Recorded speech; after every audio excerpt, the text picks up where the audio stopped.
students, how are you? Hope you're doing good. I am a science teacher and today we are going to start our new science chapter, that is chapter number 7, air and water.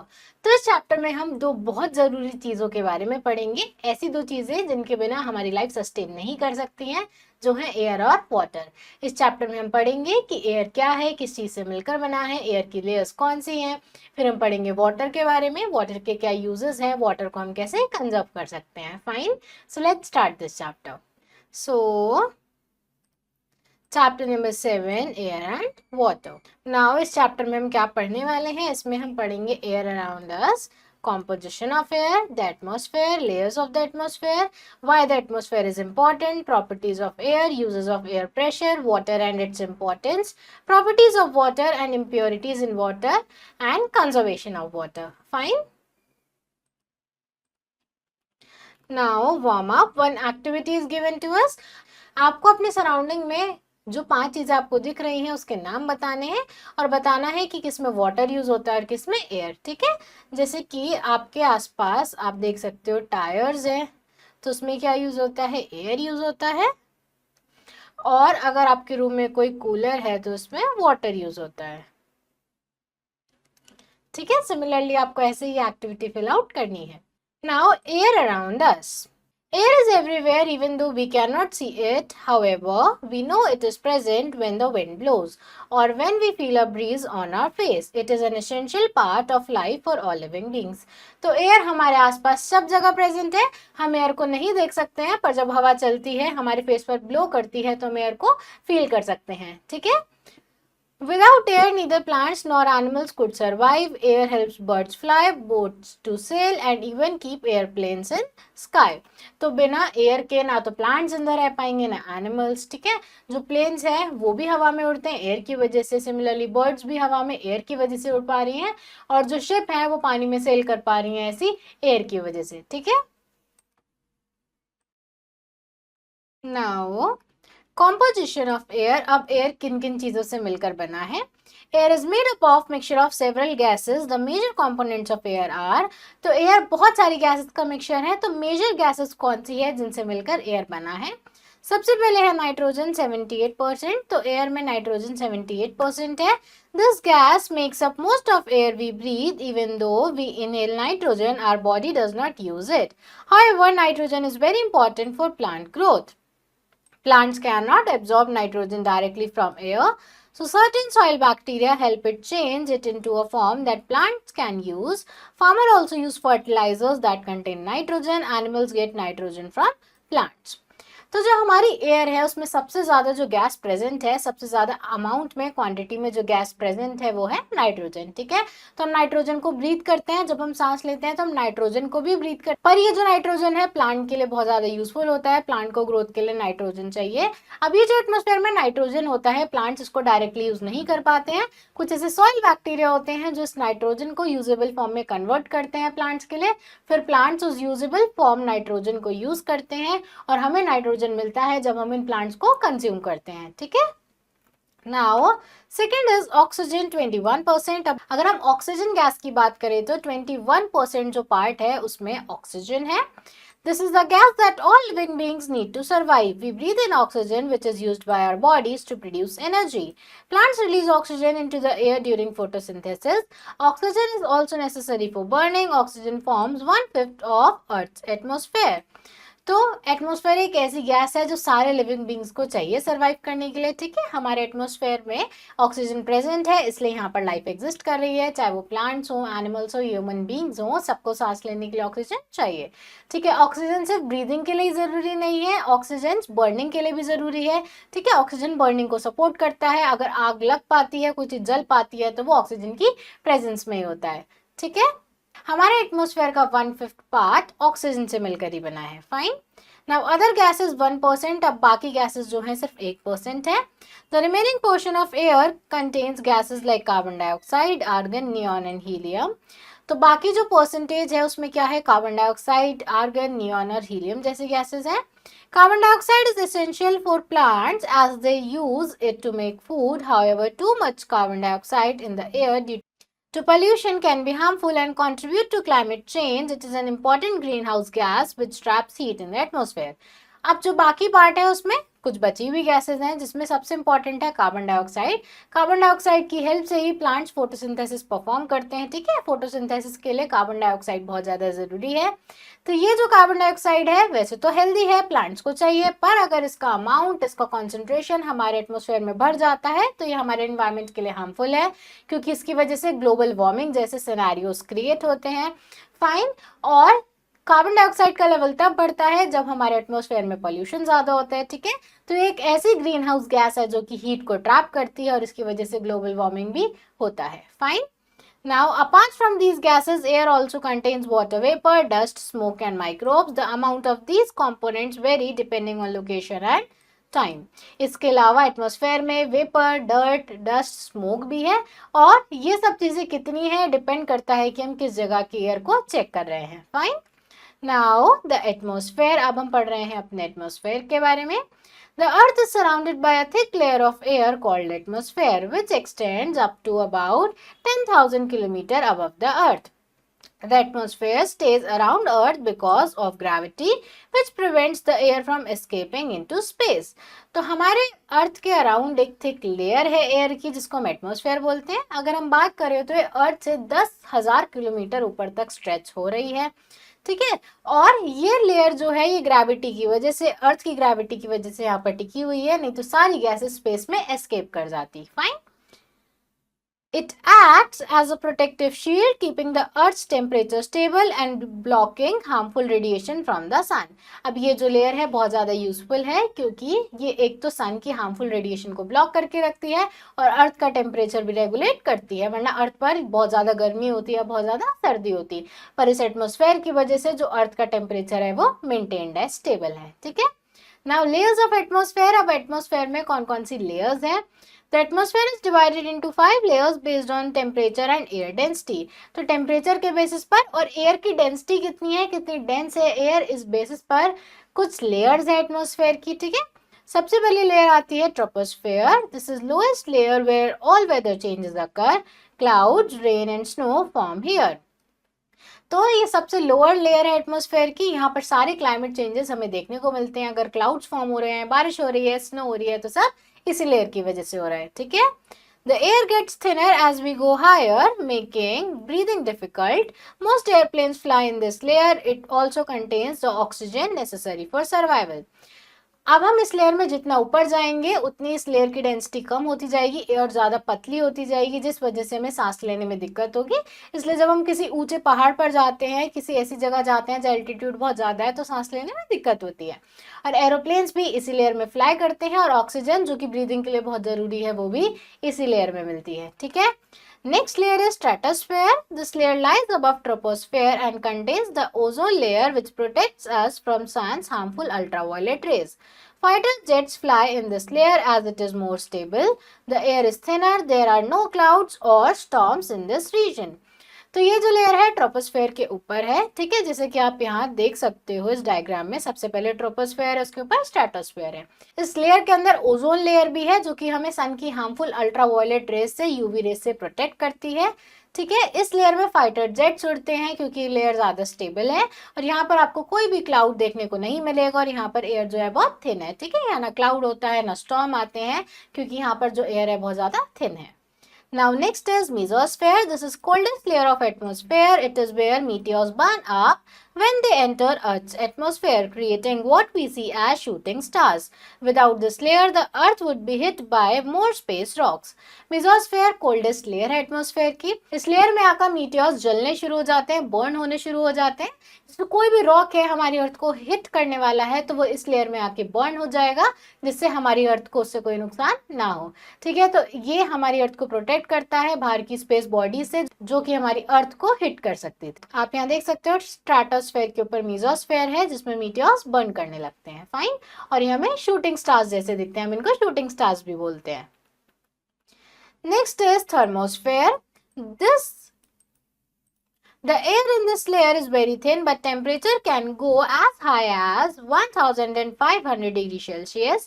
There is where space shuttles orbits and the International Space Station IIS is located. This layer absorbs high energy X-rays and UV radiation from the sun. तो ये जो layer है यहाँ पर air बहुत thin है, पर यहाँ टेम्परेचर बहुत ज़्यादा है, 1500 डिग्री सेल्सियस तक यहाँ टेम्परेचर पहुंच जाता है, और जितनी भी हम सैटेलाइट्स भेजते हैं वो यहीं पर ऑर्बिट करती हैं। ISS जो कि एक इंटरनेशनल स्पेस स्टेशन है वो भी इसी लेयर में लोकेटेड है। ठीक है, आप यहाँ देख सकते हो मेसोस्फेयर के ऊपर थर्मोस्फेयर है, जहां पर आप डायग्राम में भी देख सकते हो, आपको यहाँ सैटेलाइट्स और रॉकेट्स दिख रहे हैं। ठीक है, now exosphere, the outermost layer of atmosphere, satellites orbits the earth in this region. This is very little air. In this region, there is very little air here and it gradually merges into space. तो ये outermost layer है जहाँ पर satellites अर्थ को orbit करती है और ये लेयर इवेंचुअली स्पेस के साथ जाकर मर्ज हो रही है। ठीक है, आप यहाँ देख सकते हो, आपको एक्सोस्फेयर भी दिखाया है डायग्राम में। Fine, now Why the atmosphere is important? अब ये जो एटमोस्फेयर है ये क्यों जरूरी है हमारी अर्थ के लिए? It provides oxygen for all living beings. तो एटमोस्फेयर से सारे लिविंग बींग्स को ऑक्सीजन मिलता है। It protects us from harmful radiation from the sun. ये लेयर हमें सन की हार्मफुल रेडिएशन से बचाती है। It prevents earth from getting too hot during the day and too cold at the night. तो ये हमारी अर्थ को दिन में बहुत ज्यादा गर्म होने से और रात को बहुत ज्यादा ठंडा होने से रोकती है। It allows sound waves to travel, making communication possible. इसमें sound wave भी travel करती है जिससे हम communicate कर पाते हैं। ठीक है, It protects us from meteors by burning them up before they reach the ground. और इस लेयर में आकर meteors burn up होना स्टार्ट हो जाते हैं, जलना स्टार्ट हो जाते हैं। ठीक है, ताकि वो ग्राउंड तक ना पहुंच पाए। Fine, properties of air. अब एयर की क्या क्या प्रॉपर्टीज है? Air occupy space. अब जो एयर है जगह ऑक्यूपाई करता है। When we blow air into a balloon, it expands because air takes up space. जब हम एक बैलून में एयर ब्लो करते हैं तो वो फूलने लगता है। वो इसलिए फूलता है क्योंकि एयर भी कुछ जगह ऑक्यूपाई कर रही है। Air has weight. एयर में कुछ वजन है। If we tie two balloons to a stick and deflate one, the stick tilts towards the filled balloon, showing that air has weight. ठीक है, अब एयर में कुछ वजन भी होता है। आप एक स्टिक ले लो, दोनों साइड सेम वेट के बैलून लगा दो। अब एक बैलून को आप फोड़ दो। ठीक है, तो आप देखोगे कि जो बैलून है जो फूला हुआ है, इन्फ्लेटेड है, स्टिक उस तरफ झुक रही है, यानी कि उस तरफ वेट ज्यादा है, यानी कि एयर में भी वेट होता है। ठीक है, नाउ एयर एक्सर्ट्स प्रेशर। अब एयर प्रेशर भी एक्सर्ट करती है। A toy filled with air is hard to push under water because the air inside it pushes back. अगर एक ऐसा टॉय है जिसमें एयर भरा हुआ है, अगर आप उसको पानी के अंदर पुश करने की कोशिश करोगे तो आपको बहुत ज़्यादा डिफिकल्ट लगेगा, क्योंकि एयर भी प्रेशर अप्लाई कर रहा है। ठीक है, अपोजिट डायरेक्शन में एयर भी प्रेशर अप्लाई कर रहा है, जिसकी वजह से एक्टिविटी में मुश्किल लगती है। Air has density and mass. Air में डेंसिटी भी होती है और एयर का कुछ मास भी होता है। Fine, now uses of air pressure. अब एयर प्रेशर के क्या क्या यूजेस हैं? Drinking with a straw. अगर एयर प्रेशर नहीं होता तो हम स्ट्रॉ से कुछ भी नहीं पी पाते। When we suck air out of a straw, the liquid rises up due to air pressure. तो जब हम स्ट्रॉ में एयर को सक करते हैं तो प्रेशर बनता है और जो लिक्विड है वो भी ऊपर आने लगता है। Hand pumps, when we move the pump handle creates air pressure, helps pull up water. ऐसे हैंड पंप में एयर प्रेशर बनता है जिससे पानी पुल अप होकर ऊपर आता है।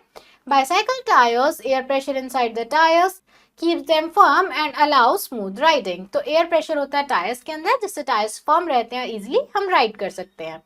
Syringes, when we pull the plunger of a syringe, air pressure helps draw liquid into it. तो जब हम सिरिंज का प्लंजर पुल करते हैं तो एयर प्रेशर की वजह से लिक्विड इसमें फिल हो जाता है। Then aeroplanes, air pressure differences help airplanes lift off and stay in the air. तो एयर प्रेशर की वजह से जो एयरप्लेन है ऊपर उड़ पाता है और एयर में रह पाता है। Next is weather balloons. Scientists use air pressure to study weather condition using special balloons that rise high into the atmosphere. तो साइंटिस्ट कुछ स्पेशल बैलून्स की हेल्प से वेदर कंडीशन को स्टडी करते हैं। उन बैलून्स को बोलते हैं हम वेदर बैलून्स, जो कि एयर प्रेशर की वजह से वहां पर रह पाते हैं। ठीक है, now brain snack.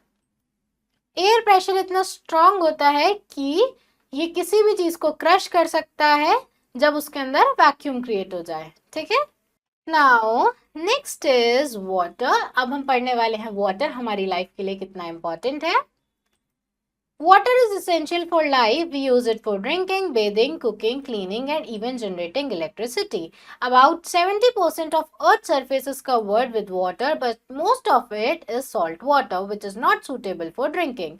Fresh water is found in rivers, lakes and underground sources, but most of it is locked in glaciers and ice caps. We cannot imagine our life without water. तो water हमारी life के लिए बहुत ज़्यादा essential है। Water हमें अलग अलग एक्टिविटीज़ में चाहिए होता है, जैसे पानी पीने के लिए चाहिए होता है, खाना बनाने के लिए चाहिए होता है, नहाने के लिए चाहिए होता है, साफ सफाई करने के लिए चाहिए होता है, इवन इलेक्ट्रिसिटी जनरेट करने के लिए भी हमें वाटर चाहिए होता है। ठीक है, तो वाटर के अलग अलग यूजेस हैं। अर्थ पर जो 70% सरफेस है वो वाटर ही है। ठीक है, बाकी जो 30% है वो लैंड है, पर 70% तो वाटर ही है। पर इसमें से ज्यादातर पानी सॉल्ट वाटर है, नमकीन पानी है जिसको हम कंज्यूम नहीं कर सकते हैं। जो बाकी 1% फ्रेश पानी है वो भी लॉक्ड है ग्लेशियर्स में। ठीक है, वो जमा हुआ है ग्लेशियर्स में, स्नो कैप्स में।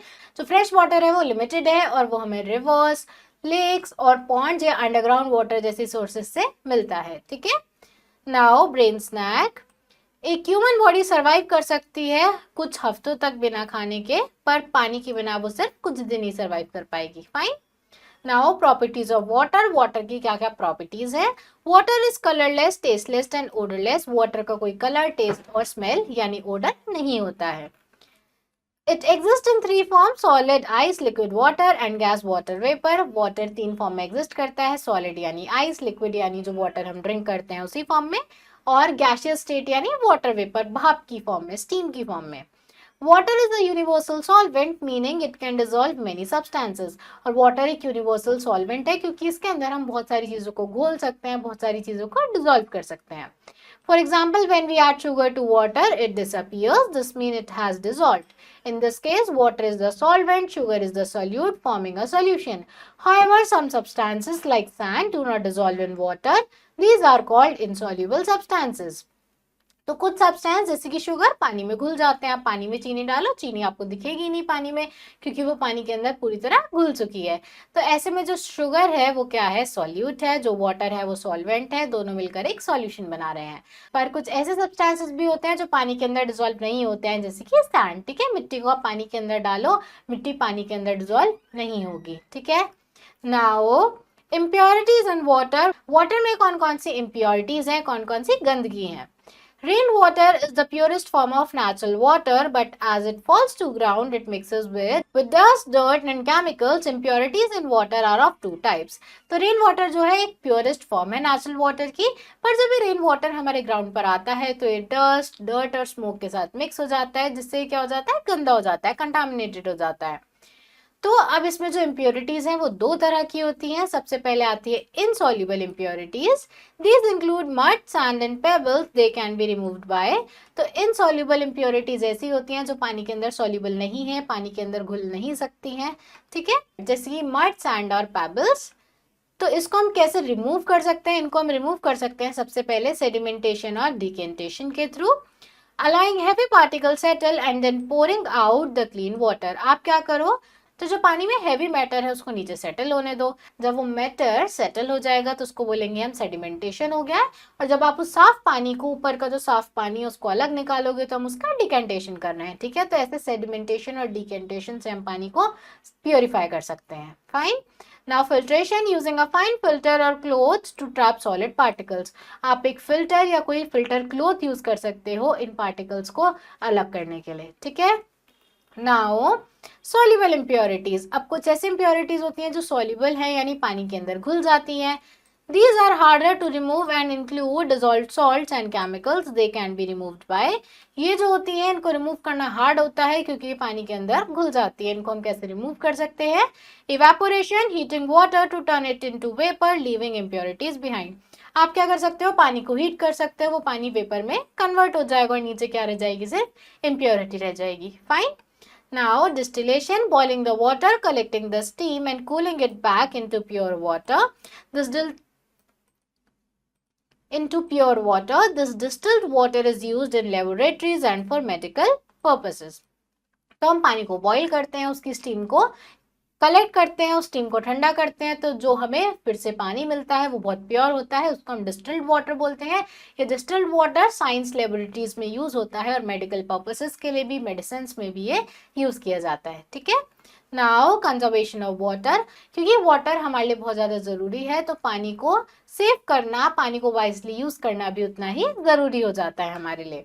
Do not waste water while brushing teeth, तो जब आप टीथ को ब्रश कर रहे हो तो आपको पानी वेस्ट नहीं करना है। Fix leaking taps to prevent water loss, leaking taps को आप फिक्स कर दो ताकि पानी का लॉस ना हो। Use rain water harvesting to collect and store rain water for later, use rain water harvesting से पानी को कलेक्ट कर लो और उस पानी को आप बाद में दूसरी एक्टिविटीज में यूज कर सकते हो। Plant more trees as they help maintain the water cycle, ज्यादा से ज्यादा पेड़ लगाओ ताकि वाटर साइकिल मेंटेन रहे। Fine. Now think twice, solve the riddles. I have no shape but I am all around. You can't see me but I make a sound. What am I? तो इसकी कोई भी shape नहीं है, ये सारी जगह प्रेजेंट है और जब ये मूव करता है तो हमें इसकी साउंड सुनाई देती है, तो इसका आंसर है एयर। फाइन। सिमिलरली आपको ऐसे ही बाकी पार्ट्स भी सॉल्व करने हैं। नाउ की टर्म्स, एटमॉस्फेयर एक लेयर है गैसेस की जो हमारी अर्थ को सराउंड कर रही है। ओजोन लेयर एक प्रोटेक्टिव लेयर है स्ट्रेटोस्फेयर में जो हार्मफुल अल्ट्रावायलेट रेज ब्लॉक करती है सन की। एयर प्रेशर एक ऐसी फोर्स है जो कि एयर एग्जर्ट कर रहा है सब सरफेसेस पर। सॉल्वेंट एक सब्सटेंस है जो कि किसी दूसरे सब्सटेंस में घुल जाता है, जैसे कि वाटर एक सॉल्वेंट है।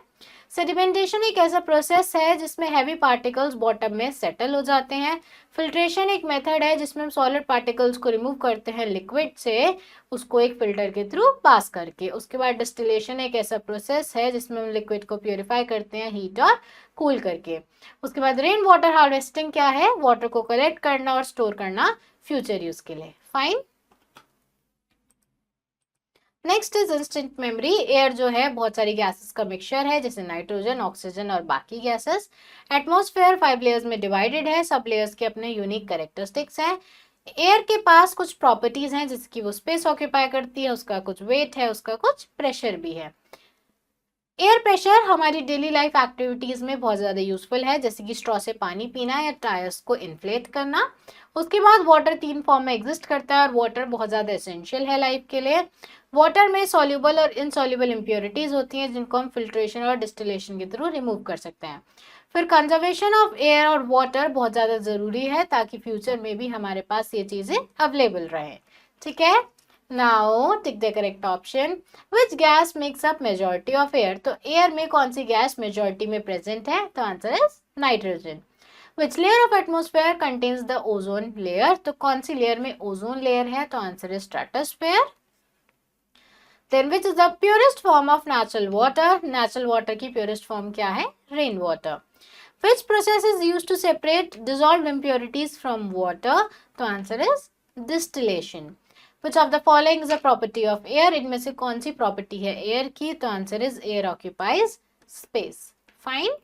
Now fill in the blanks. The most abundant gas in the air is nitrogen. The dash layer of atmosphere is the coldest layer, the answer is mesosphere. Dash is necessary for burning and breathing, the answer is oxygen. Water is a dash solvent because it dissolves many substances. The answer is universal solvent. The process of converting water vapor into liquid is called condensation. Now true false. The troposphere is the outermost layer of atmosphere. This is false. Air pressure help us drink through a straw. This is true. Water exists in 2 forms in nature. This is false. The atmosphere protects us from harmful ultraviolet rays. This is true. Distillation is used to remove insoluble impurities from water. This is false. Fine. So class, that's all for today. I hope you understood this chapter. Now you have to try and fill out rest of the exercise yourself, and we will meet in our next video. Thank you everyone.